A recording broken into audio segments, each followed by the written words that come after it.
السلام علیکم ورحمۃ اللہ وبرکاتہ۔ عزیز طلباء و طالبات، آج کی اس کلاس میں ہم انشاءاللہ جانثار اختر کی نظم امن نما کا مطالعہ کریں گے۔ جانثار اختر کی یہ نظم دراصل ساقی نامے کے انداز میں لکھی ہوئی ہے، جس میں حب الوطنی، قومی یکجہتی کے جذبات سے معمور اس نظم میں شاعر نے اپنے وطن ہندوستان کی ہر شے سے بے پناہ محبت کا اظہار کیا ہے، اور اس کے ساتھ ساتھ یہ خواہش کی ہے کہ اس جہاں میں یعنی اس دنیا میں امن و امان کی فضا بنی رہے، تاکہ ہندوستان کے حسن میں اضافہ ہو، حسن و جمال باقی رہے اور اس میں اضافہ ہوتا رہے۔ اس نظم کا ماحصل یہ ہے۔ جانثار اختر کا جہاں تک سوال ہے، جانثار اختر کی پیدائش گوالیار میں ہوئی، ابتدائی تعلیم گوالیار ہی میں حاصل ہوئی، علی گڑھ مسلم یونیورسٹی سے ایم اے پاس کیا، اور اس کے بعد بھوپال کے ایک حمیدیہ کالج میں اردو کے پروفیسر کی حیثیت سے انہوں نے خدمات انجام دیں۔ پھر ممبئی منتقل ہوئے اور فلمی دنیا سے وابستہ ہوئے۔ فلموں کے لیے انہوں نے گیت بھی لکھے، فلمی کہانیاں بھی لکھیں، فلمیں بھی بنائیں۔ ممبئی میں ہی ان کا انتقال ہوا اور وہیں انہیں سپرد خاک کیا گیا۔ جانثار اختر کو شعری شغف ورثے میں ملا تھا۔ ان کے والد مستر خیر آبادی ایک مشہور و معروف شاعر گزرے ہیں۔ مستر خیر آبادی کے والد ریاض خیر آبادی تھے۔ اس طرح مستر خیر آبادی کو بھی فطری شاعر مانا جاتا ہے، جو ان کو ان کے والد کی جانب سے شعری ذوق ورثے میں ملا تھا۔ چنانچہ جانثار اختر کے ابتدائی کلام میں اپنے والد کی طرح رومانی فکر پائی جاتی ہے اور رنگینی تخیل کی کار فرمائی زیادہ نظر آتی ہے، لیکن وہ اپنے عہد کی توانا ادبی تحریک، جو ترقی پسند تحریک کے نام سے مشہور ہے، 20ویں صدی کی تیسری دہائی چوتھی دہائی میں، جس کا زور و شور رہا، ادب کا ایک مؤثر ذریعہ جو تحریک بنی، وہ ترقی پسند تحریک ہے، جس میں کئی قلمکار منسلک تھے، اس سے وابستہ تھے اور اردو ادب کے سرمایہ میں اضافہ کرنے پر آمادہ تھے۔ اس تحریک سے جانثار اختر بھی وابستہ ہو گئے اور زندگی اور انسانیت کے مسائل کو اپنی نظموں میں پیش کرنا ضروری سمجھا، اور زندگی، اور وہ بھی حقیقی زندگی اور انسانی اقدار جو ہوتی ہیں، ان کو موضوع سخن بنایا۔ اس طرح ہمارے سامنے جانثار اختر کی شعری روایات میں کلاسیکیت بھی ہے، ترقی پسند تحریک کے تقاضے بھی پائے جاتے ہیں۔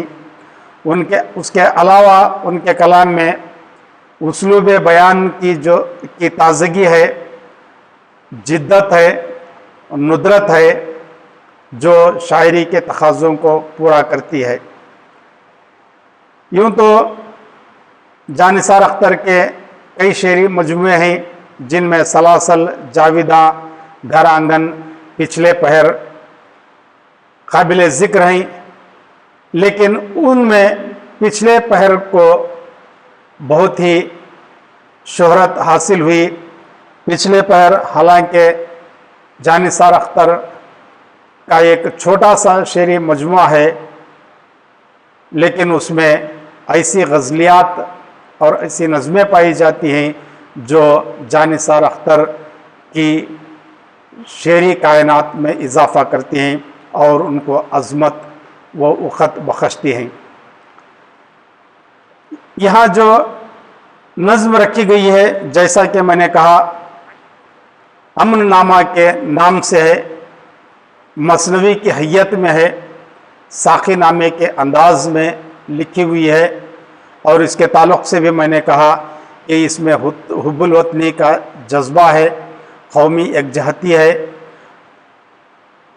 ملک کے یعنی ہم وطن سے محبت کو اس میں پیش کرنے کی کوشش کی گئی ہے.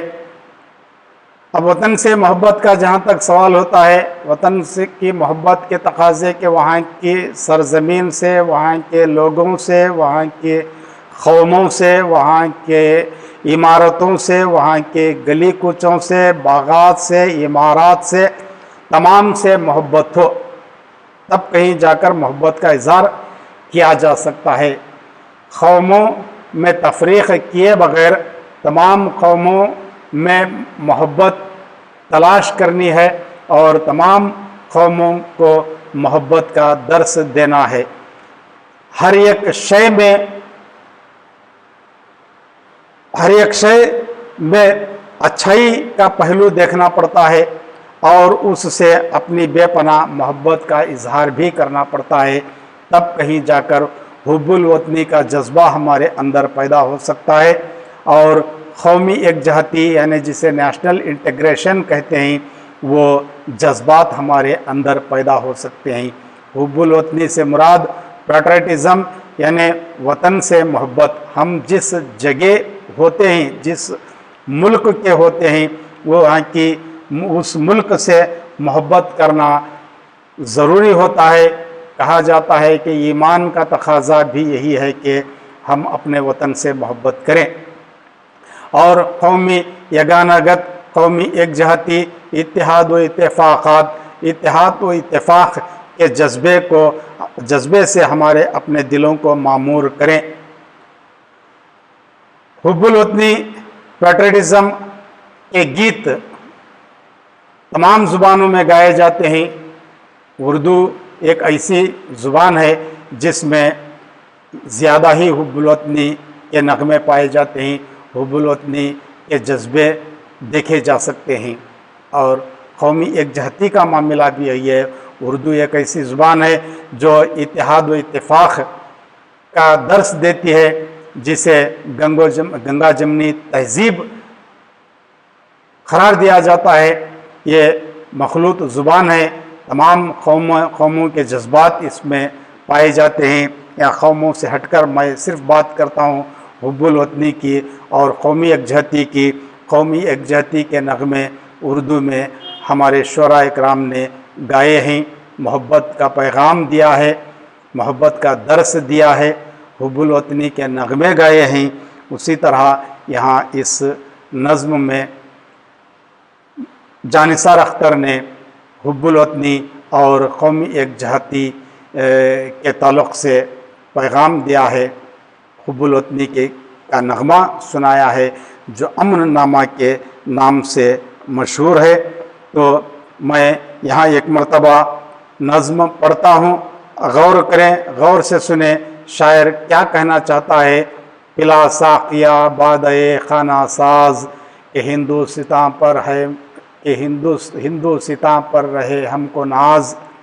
چونکہ جیسا کہ میں نے کہا کہ یہ مثنوی کی حیت میں ساقی نامہ کے روپ میں یا انداز میں لکھی گئی نظم ہے، اس لیے پہلے شعر میں ہی جو مثنویوں کا انداز بیان ہوتا ہے اسی طرح سے شاعر یہاں ساقی سے مخاطب ہو کر کہتا ہے پلا ساقیہ بادئے خانہ ساز کہ ہندوستاں پر رہے ہم کو ناز.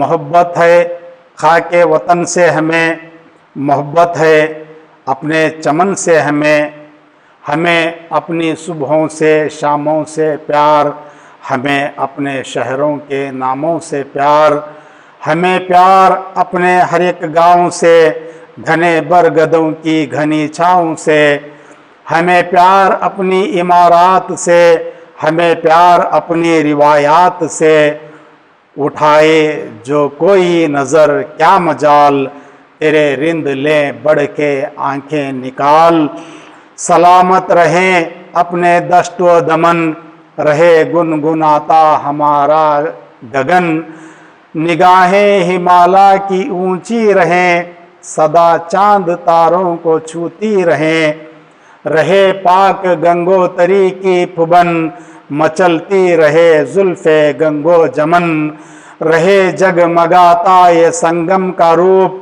چمکتی خنک چاندنی نرم دھوپ، جھلکتی رہے یہ اشوکا کی لاٹ، یہ گوکل کی گلیاں یہ کاشی کے گھاٹ، لٹاتی رہیں اپنے نینوں کے مدھ، یہ صبح بنارس یہ شام اودھ، نہاتا رہے نرم کرنوں میں تاج، رہے تا قیامت محبت کی لاج، اجنتا کے بت رقص کرتے رہیں، ہنسی غار تاروں سے بھرتے رہیں، رہیں مسکراتی ہنسی وادیاں، رہیں شاد جنگل کی شہزادیاں، رہے یہ دیوالی کی جگمگ بہار، منڈیروں پہ جلتے دیوں کی قطار، فضا روشنی میں نہاتی رہے، ہماری زمین جگمگاتی رہے،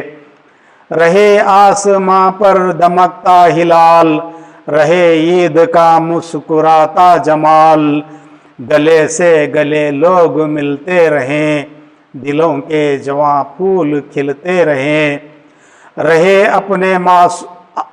اپنے بھائی پہ بہنوں کو ناز، یہ معصوم نرمی یہ میٹھا گداز، رہے شاد و آباد صحنوں کی دھوم، رہے آنگنوں میں چہکتے نجوم، سلامت رہے ہیر رانجھا کے گیت، رہے ہار میں بھی محبت کی جیت، اٹھا جام ہاں دور ساقی رہے، جہاں میں صدا امن باقی رہے۔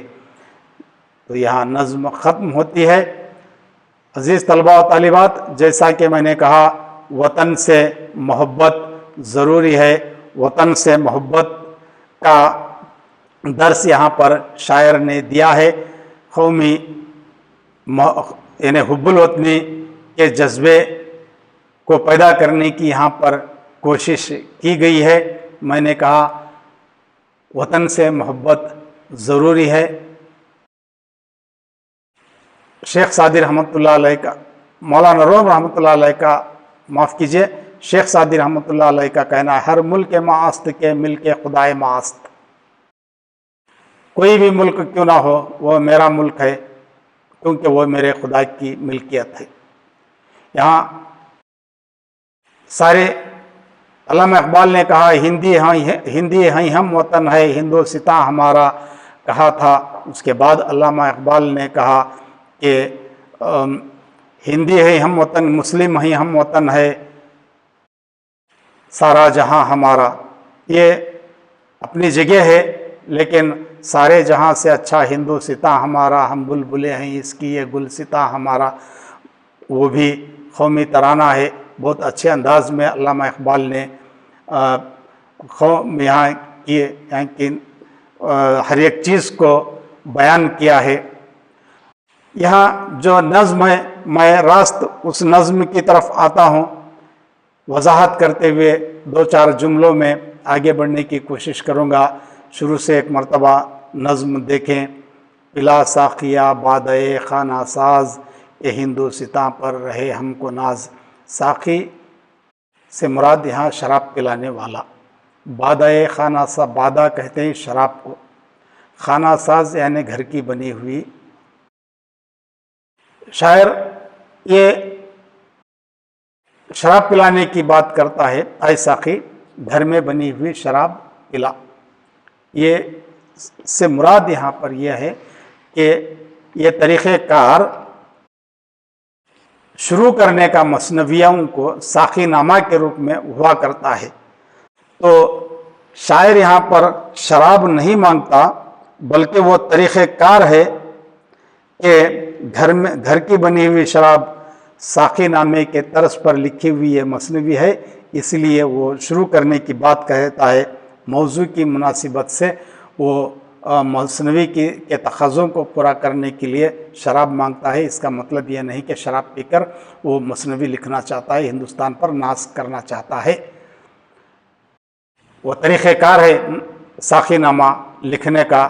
شاعر کہتا ہے کہ اے ساقیہ مجھے گھر کی بنی ہوئی شراب پلا دے، یعنی محبت کا جام پلا دے کہ جس سے مجھے ہندوستان پر ناز ہو۔ ہم کا صیغہ یہاں پر استعمال ہوا ہے پوری نظم میں۔ اے ساقیہ مجھے محبت بھرا جام پلا دے جس سے ہمیں ہمارے ملک پر ناز ہو، ہندوستان پر ہمیں ناز رہے۔ محبت ہے خاک وطن سے ہمیں، شاعر کہتا ہے محبت ہے خاک وطن سے۔ خاک وطن سے مراد وطن کی مٹی، وطن کی زمین سے، یہاں کی سرزمین سے ہمیں محبت ہے۔ محبت ہے اپنے چمن سے ہمیں، یعنی اس چمن سے ہمیں محبت ہے۔ محبت ہے خاک وطن سے ہمیں، محبت ہے اپنے وطن سے ہمیں۔ شاعر یہاں کہتا ہے کہ ہمیں اپنے وطن سے محبت ہے، اپنے وطن کی مٹی سے محبت ہے، ہمیں اپنی صبحوں سے محبت ہے، شاموں سے پیار ہے، شہروں کے ناموں سے پیار ہے، اور ہر ایک گاؤں سے پیار ہے، یہاں کے برگد کی گھنی چھاؤں سے پیار ہے۔ اور آگے کہتا ہے ہمیں اپنی عمارتوں سے پیار ہے، ہمیں پیار اپنی عمارات سے۔ عمارتیں جو ہیں ہماری قدیم، قدیم عمارتیں ہوں، یادگار، یا کوئی بھی عمارت کیوں نہ ہو، کوئی بھی پراپرٹی کیوں نہ ہو، اس سے ہمیں پیار ہے۔ ہمیں پیار ہے اپنی روایتوں سے، جو قدیم رسوم و رواج چلے آ رہے ہیں، ان رسوم و رواج سے بھی ہمیں پیار ہے۔ اس لیے اگر کوئی اٹھائے ہماری طرف نظر تو اس کی کیا مجال۔ شاعر کہتا ہے اٹھائے جو کوئی نظر کیا مجال، تیرے رند لیں بڑھ کے آنکھیں نکال۔ ہمارا ملک ایسا ہے، یعنی اس ملک کے ہم ایسے باشندے ہیں جنہیں اپنی عمارتوں سے پیار ہے، روایتوں سے پیار ہے، گلی کوچوں سے پیار ہے، گاؤں کی مٹی سے پیار ہے، وطن کی خاک سے محبت ہے، یہاں کے پیڑ پودوں سے محبت ہے، ہر چیز سے محبت ہمیں ہے۔ اس لیے اگر کوئی دشمن ہماری طرف نظر بھی اٹھائے تو تیرے چاہنے والے، یعنی اس ملک کے باشندے، ہم جو مر مٹنے کے لیے تیار رہتے ہیں، عاشق ہیں، اس ملک کے سے محبت کرنے والے ہیں، دشمن کی آنکھیں آگے بڑھ کر نکال لیں گے۔ اور آگے کہتا ہے شاعر سلامت رہیں اپنے دشت و دمن، رہے گنگناتا ہمارا گگن۔ یعنی ہمارے دشت و دمن، یعنی جو جنگل ہیں، بیابان ہیں، دشت ہیں، وہ سب کے سب پہاڑ ہیں، سلامت رہیں۔ اور ہمارا گگن جو آسمان ہے وہ ہمیشہ گنگناتا رہے، خوشی کے نغمے سناتا رہے۔ اور ہمارا جو ہمالیہ ہے، جو ملک کی شان ہے، اس کی نگاہیں ہمیشہ اونچی رہیں، نگاہیں ہمالیہ کی اونچی رہیں، سدا چاند تاروں کو چھوتی رہے۔ یعنی ہمارے ہمالیہ کی نگاہیں، یعنی ہمالیہ اسی طرح شان و شوکت کے ساتھ کھڑا رہے، اور اس کی چوٹی چاند تاروں کو چھونے پر آمادہ ہو، چاند تاروں کو ہمالیہ کی چوٹی چھوتی رہے۔ اور اس کے علاوہ آگے شاعر کہتا ہے رہے پاک گنگوتری کی پھبن، نے جو حسن ہے، پھبن کے معنی یہاں پر حسن ہے، گنگوتری کا جو حسن ہے، گنگوتری وہ مقام ہے جہاں سے گنگا نکلتی ہے. گنگا ہمارے ملک کی ایک بڑی ندی ہے جو غیر مذہب والوں کی مقدس ندی ہے. گنگوتری وہ جگہ ہے جہاں سے گنگا نکلتی ہے، شروع ہوتی ہے. ہمالیہ کی وادیوں میں ہے، کلکتہ کے قریب. وہاں اس مقام کو گنگوتری کہتے ہیں جہاں کا پانی پاک صاف شفاف ہوتا ہے، اور گنگوتری کا اسی کو گنگا جل بھی کہتے ہیں. وہاں سے لوگ لاتے ہیں، اسے مقدس سمجھ کر پیتے ہیں. یہ شاعر یہاں کہتا ہے گنگوتری کا جو حسن ہے، وہاں کا جو دلکش نظارہ ہے، وہ حسین و جمیل مناظر ہیں، وہ منظر اسی طرح باقی رہے، وہاں کا حسن اسی طرح باقی رہے. اور گنگا و جمنا جو مچلتی ہوئی چلتی ہیں دو ندیاں، اسی طرح اس کا بانک پن باقی رہے، اس کے مچلنے کا انداز وہی باقی اسی طرح رہے. وہ اسی طرح شان و شوکت کے ساتھ گنگا و جمنا ہمارے ملک میں بہتی رہیں. اور آگے کہتا ہے رہے جگمگاتا یہ سنگم کا روپ، چمکتی خنک چاندنی نرم دھوپ. سنگم اس مقام کو کہتے ہیں جو دو ندیاں آپس میں ملتی ہیں. دو ندیاں جس مقام پر ملتی ہیں اسے سنگم کہتے ہیں، ملنے کی جگہ ندیوں کے. تو گنگا و جمنا ایک جگہ ملتی ہیں تو وہاں کا سنگم بھی، وہاں کا حسن بھی بہت اچھا ہے، وہ بھی منظر اسی طرح جگمگاتا ہے. شاعر یہاں کہتا ہے کہ سنگم کا وہ روپ اسی طرح جگمگاتا رہے، اور وہاں کا منظر اسی طرح کا دلکش رہے. چاندنی وہاں پر ٹھنڈی ٹھنڈی ہوتی ہے، وہ بھی باقی رہے، چمکتی رہے. اور وہاں پر نرم دھوپ، ہلکی ملائم دھوپ اسی طرح اپنی روشنی بکھیرتی رہے. اور آگے کہتا ہے شاعر وطن کی محبت سے لبریز ہو کر کہتا ہے جھلکتی رہے یہ اشوکا کی لاٹ، یہ گوکل کی گلیاں، یہ کاشی کے گھاٹ.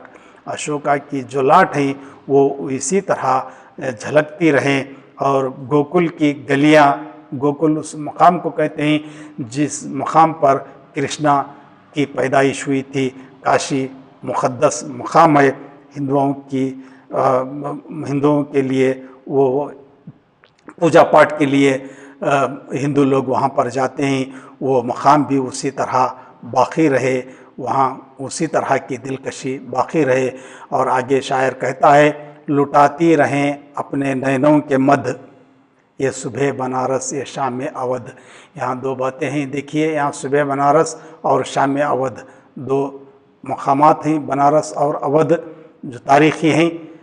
بنارس کی صبح مشہور ہیں، اس لیے وہاں کا منظر، وہاں کا حسن بہت حسین و جمیل ہوتا ہے.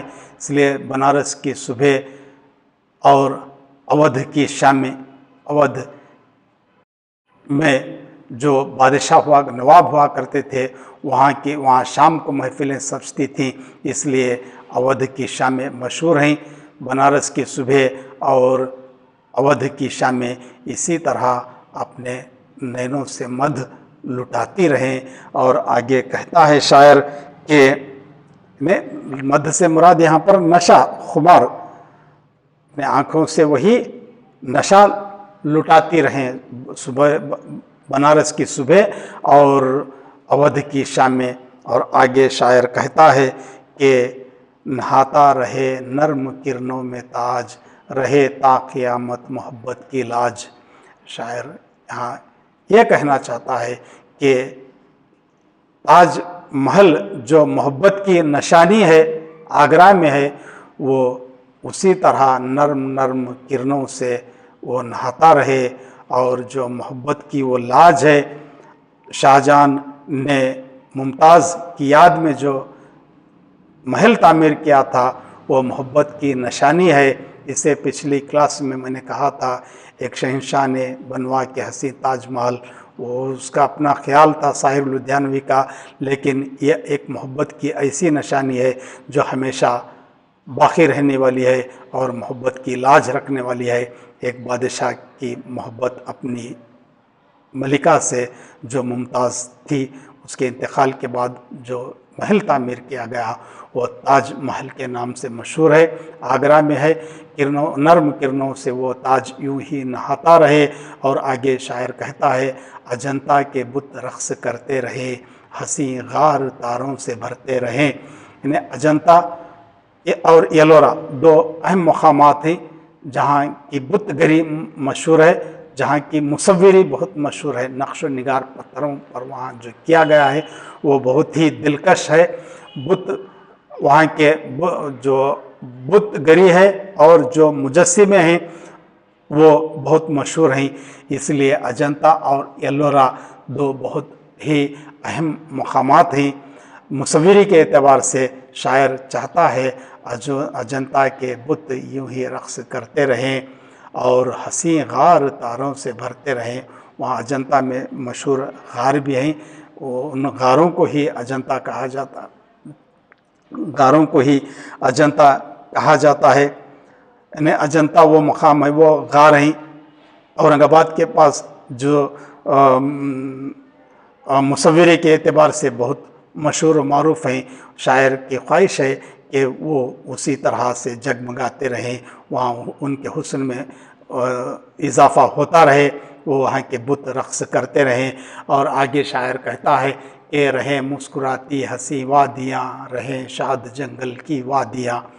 نے یہ جو حسین نظارے ہیں، یہ جنگل و بیابان ہیں، یہ پہاڑ ہیں، پیڑ پودے ہیں، یہ جو حسین وادیاں ہیں جو مسکرانے پر آمادہ ہیں، وہ اسی طرح سے مسکراتے رہیں، اسی طرح سے ان کا حسن باقی رہے، اسی طرح سے وہ شاد و آباد رہے۔ اور جنگل میں شہزادی جنگل میں رہنے والی ہوتی ہیں، وہ بھی اسی طرح سے گنگناتی رہیں، خوش رہیں، شاد رہیں، آباد رہیں۔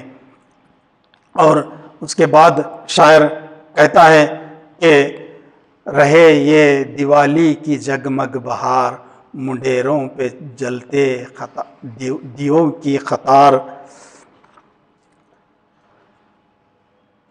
یعنی دیوالی ہمارے ملک کی ملک کا مشہور تہوار ہے ہندوؤں کا، جس میں دیے جلائے جاتے ہیں، چراغ جلائے جاتے ہیں، ہر طرف اجالا بکھیرا جاتا ہے۔ اجالوں کی عید، روشنی کی عید کہتے ہیں دیپاولی، دیوالی۔ شاعر کی خواہش یہ ہے کہ یہ دیپاولی کی یا دیوالی کی بہاریں یوں ہی جگمگ کرتے رہے، اسی طرح وہ برقرار رہے۔ اور جو دیے جلاتے ہیں، منڈیر جو مقام ہوتا ہے ٹیک والا، جو ہائل اب یہ ٹیبل ہے، ہاتھ یہ جو حصہ ہوتا ہے اوپر والا حصہ، وہاں پر جو اسے منڈیر کہتے ہیں، اس پر وہ دیے رکھے جاتے ہیں۔ شاعر کا کہنا ہے قطار سے، تو شاعر کہتا ہے کہ قطار سے منڈیروں پر دیے یوں ہی جگمگاتے رہیں، جلتے رہیں، روشنی دیتے رہیں، محبت کا پیغام دیتے رہیں، دنیا کو روشن کرتے رہیں۔ اور آگے کے شعر میں شاعر کہتا ہے فضا روشنی میں نہاتی رہے، ہماری زمیں جگمگاتی رہے۔ شاعر کہتا ہے یہ ساری فضائیں ان دیوں کی روشنی سے نہاتی رہیں۔ جگمگ بہار دیوالی کی ہو، اور دیوں کے جلنے سے جو روشنی ہوتی ہے، اس روشنی میں فضا نہائے اور ہماری زمین جگمگاتی رہے، ہر طرف روشنی ہو، اور رہے آسماں پر دمکتا ہلال، رہے عید کا مسکراتا جمال۔ میں جہاں پر شاعر یہاں دیوالی، دیوں کے جلنے کی بات کرتا ہے، وہیں پر عید کے مسکراتے ہوئے جمال کو برقرار رکھنے کی خواہش کا اظہار بھی کرتا ہے۔ شاعر کہتا ہے آسماں پر چمکتا ہوا دمکتا ہوا ہلال یوں ہی باقی رہے،